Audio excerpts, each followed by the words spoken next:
আসসালামু আলাইকুম। কেমন আছেন আপনারা? আশা করছি ভালো আছেন। আমিও আল্লাহর রহমতে আলহামদুলিল্লাহ ভালো আছি।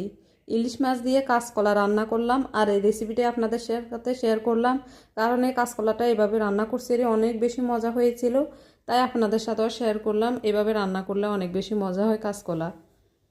আমি যে ইলিশ মাছ দিয়ে রান্না করব, ইলিশ মাছটা নিয়ে নিচ্ছি। আমি এভাবে পলিথিন করে ইলিশ মাছ সংরক্ষণ করে রেখে দিই ফ্রিজে, আর এভাবে আঁশসহ রাখি, এতে করে ফ্রিজে মাছগুলো ভালো থাকে। আর আমি কাটার পর কাটা মাছ বেশি দিন ফ্রিজে রাখি না, এক সপ্তাহের ভিতরে খেয়ে ফেলি। নাহলে কিন্তু কেমন জানি মজা চলে যায়, ইলিশ মাছের আর মজা থাকে না। তাই আমি বেশি দিন কাটা অবস্থায় রাখি না, এভাবে আস্ত হয়ে রেখে দিই। চুলে একটা কড়াই বসিয়ে কড়াই গরম হয়ে যাওয়ার পর আমি পরিমাণ মতো তেল দিয়ে দিচ্ছি, আর তেল গরম হয়ে যাওয়ার পর দিচ্ছি পেঁয়াজ কুচি। পেঁয়াজ কুচি দিয়ে আমি আবারও দিচ্ছি 4টা কাঁচামরিচ। কাঁচামরিচের মুখগুলো আমি মাঝখান দিয়ে কেটে নিয়েছি। মাঝখান দিয়ে এভাবে কেটে নিলে আর কাঁচামরিচগুলো আর ফুটে গায়ে পড়ে না, তাই আমি এভাবে মুখগুলো কেটে নিই, এতে করে ফুটে গায়ে আসে না। দিচ্ছি 2 টিস্পুন রসুন বাটা। রসুন বাটা দিয়ে আমি খুব ভালো করে তেলের উপরে ভেজে নিচ্ছি। রসুন বাটা দিয়ে তারপরে এভাবে ভেজে নিলে রসুন বাটার যে গন্ধ, ওই গন্ধ থাকে না। আর এছাড়াও খেতে মজা হয় বাটা মশলা একটু তেলের উপরে ভাজার পর। রসুন বাটা একটু ভেজে আমি এখন দিয়ে দিচ্ছি পানি। পানিটার পরিমাণ একটু বেশি দিচ্ছি, কারণ আমি এই পানিতে কাঁচকলাও কষাবো আর মাছটাও কষিয়ে নিব, তাই পানির পরিমাণ একটু বেশি দিয়েছি। দিচ্ছি স্বাদ মতো লবণ, দিচ্ছি 1 টিস্পুন হলুদ গুঁড়া, দিচ্ছি 1 টিস্পুন উঁচু করে নেওয়া লাল মরিচের গুঁড়া। তো মরিচ পরিমাণটা আপনারা আপনাদের স্বাদ অনুযায়ী দিবেন, যেভাবে জাল খেতে চান। দিচ্ছি জিরার গুঁড়া 1 টিস্পুন থেকে একটু কম। গুঁড়া মশলাগুলো দিয়ে আমি খুব ভালো করে পানির সাথে মিশিয়ে নিচ্ছি। মানে মশলাগুলো দিয়ে খুব ভালো করে নেড়েচেড়ে মিক্স করে নিচ্ছি। এখন আমি 3-4 মিনিটের মতো আমি মশলাটা কষিয়ে নিয়েছি। এখন দিয়ে দিচ্ছি ইলিশ মাছের পিসগুলা।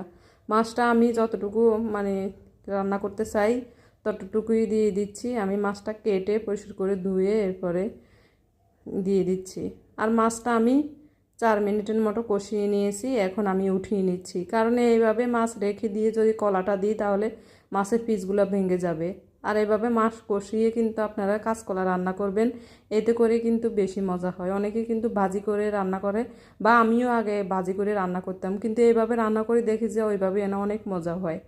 আসলে আগে এভাবে মাছ কষিয়ে রান্না করতো আমাদের দাদি নানিরা, কিন্তু আমাদের ফ্রিজ থাকার কারণে আমরা ভাজি করিয়ে রান্না করি, এই কারণে আমরা সবজির স্বাদটা পুরোপুরিভাবে পাই না। তাই এভাবে কষিয়ে রান্না করবেন, আমি কথা দিচ্ছি আপনাদের কাছেও ভালো লাগবে। এভাবে কষিয়ে কাঁচকলাটা রান্না করবেন, মাছ কষিয়ে পরে। মাছের পিসগুলো উঠিয়ে আমি এখন কাঁচকলা দিয়ে দিচ্ছি, আর কাঁচকলার সাথে 2টা মাঝারি সাইজের আলু দিয়েছিলাম। এখানে 6টা কাঁচকলায় আমি রান্না করতেছি, তো আপনারা আপনাদের পরিমাণ অনুযায়ী রান্না করবেন। কাঁচকলা দিয়ে আমি নেড়ে ছেড়ে ডাকনা দিয়ে দিয়েছিলাম, আর এখন আবারও ডাকনাটা সরিয়ে আবারও নেড়ে দিচ্ছি। এইভাবে যতক্ষণ পর্যন্ত পানিটা শুকিয়ে যায় ততক্ষণ পর্যন্ত কিন্তু আমি ডাকনা সরিয়ে সরিয়ে কাঁচকলাটা নেড়ে দিব। একেবারে পানি শুকিয়ে যাওয়ার পর ফিরে আসছি, এর ভিতরে আমি 2বারও নেড়ে দিয়েছি। নেড়ে দিয়ে মানে নেড়ে ডাকনাটা দিয়ে দিচ্ছি। এখন ডাকনা সরিয়ে দেখলাম যে পুরোপুরি পানি শুকিয়ে গেছে। এখন আমি আবারও পানি অ্যাড করতেছি। তো এখন কলা যেভাবে সিদ্ধ খেতে চান আপনারা ওই পরিমাণেই কিন্তু পানি দিবেন। আমি পানির পরিমাণটা একটু বেশি দিচ্ছি, কারণ আমার ফ্যামিলিতে আমার বাচ্চারা খায়, তো এরা একটু বেশি করে সিদ্ধ করলে সবজিটা বেশি পছন্দ করে, তাই আমি পানির পরিমাণটা একটু বাড়িয়ে দিতেছি। তা আপনারা চাইলে কিন্তু পানির পরিমাণ একটু কমিয়ে দিতে পারেন, এতে করে কাঁচকলার পিসগুলো আরও আস্তে আস্তে থাকবে, গোটা গোটা থাকবে। পানি দিয়ে আমি খুব ভালো করে বলক আসা পর্যন্ত অপেক্ষা করতেছি, চুলার তাপটা হাই হিটে দিয়ে। চুলার তাপটা হাই হিটে দিয়ে আমি খুব বলক আসার পর আমি এখন চুলার তাপটা একটু কমিয়ে মাছের পিসগুলো দিয়ে দিচ্ছি। যে মাছের পিসগুলো কষিয়ে উঠিয়েছিলাম, যে মাছের পিসগুলো ওটাই দিয়ে দিচ্ছি। আপনারা যদি টমেটো দিতে চান এই পর্যায়ে টমেটোও দিতে পারেন, মানে টমেটো কুচি যারা পছন্দ করেন তারা দিতে পারেন। মাছের পিসগুলো দিয়ে আমি খুব ভালো করে নেড়ে ছেড়ে মিক্স করে আমি ডাকনাটা দিয়ে দিচ্ছি। এভাবে রান্না করব যতক্ষণ পর্যন্ত পছন্দের ঝোল আসে ততক্ষণ পর্যন্ত, আর লবণটাও চেক করে নিব। এই যে কাঁচকলার আমি ঢাকনা সরিয়ে নিয়েছি, আমার পছন্দের জল চলে এসেছে, কারণ কাঁচকলা ঠান্ডা হওয়ার পর জলটা আরও কমে যায়, তাই জল একটু বেশি থাকা অবস্থায় কিন্তু কাঁচকলা নামিয়ে নিতে হবে। এখন আমি বাগার দেওয়ার জন্য চুলায় কাঁচকলাটা উঠিয়ে অন্য একটা পাতিল বসিয়ে দিলাম। পাতিলে আমি পরিমাণ মতো তেল দিয়ে দিচ্ছি। তেল গরম হয়ে যাওয়ার পর আমি এখন পেঁয়াজ কুচি দিয়ে দিচ্ছি আর দিচ্ছি রসুন কুচি। তা আপনারা চাইলে শুধু পেঁয়াজ কুচি দিয়েও করতে পারেন, আবার চাইলে রসুন কুচি দিয়েও করতে পারেন, আবার চাইলে দুইটা দিয়ে করতে পারেন, তবে আমি দুটোটাই দিচ্ছি, আমার কাছে এভাবেই ভালো লাগে। পেঁয়াজ কুচি নেড়ে ছেড়ে, পেঁয়াজ রসুন কুচি নেড়ে ছেড়ে ব্রাউন কালার হয়ে আসলে এখন আমি কাঁচকলাটা দিয়ে দিচ্ছি, যে রান্না করা কাঁচকলা ছিল ওটাই দিয়ে দিচ্ছি।